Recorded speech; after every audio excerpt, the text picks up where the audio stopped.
কিছুক্ষণ আগে আমি সবজির দোকান ঘুরে সবজি কিনে, বইয়ের দোকান থেকে 3 টাকার একটা পেন কিনে, ফুচকার দোকান থেকে 10 টাকার ফুচকা খেয়ে, ফুলের দোকান থেকে 10 টাকার ফুল কিনে যখন আমি মায়ের হাত ধরে বাড়িতে এসেছি, ঠিক সেই সময় আমার মা আমাকে বলছে যে বাবু তুই উল্টা সোয়েটার পরে সারা দুনিয়া ঘুরে এলি।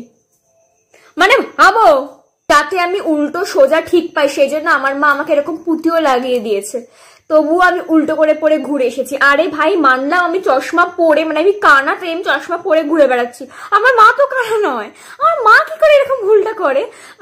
একটা ছেলে ঠিক আছে আমাকে এসে বলছে তন্দ্রিমাদি আমি তোমার ভিডিও দেখি, ইয়ে কুড়িয়ে করলো, তাহলে তার সামনে বলো পিছনে হ্যাঁ পুরো উল উঠে আছে। আরে আমার এত লজ্জা লাগছে আমি কি বলবো। আরে ঠিক আছে যখন আমি ঘুরেই এলাম, তারপর তোমার আমাকে এসে বলার কি দরকার? আবার বলছি বলে কি আমি রাস্তাতেই দেখেছি, তোর কনফিডেন্স চলে যাবে বলে বাড়িতে এসে বললাম। তো বললে কেন? আমার তো এখন আরো লজ্জা লাগছে নাকি? কি অবস্থা? আর তুমি ভাই গিট্টি মেরেছো, গিট্টি গুলো ভালো করে ঢেকে দাও না, জানোই তো আমি এরকম।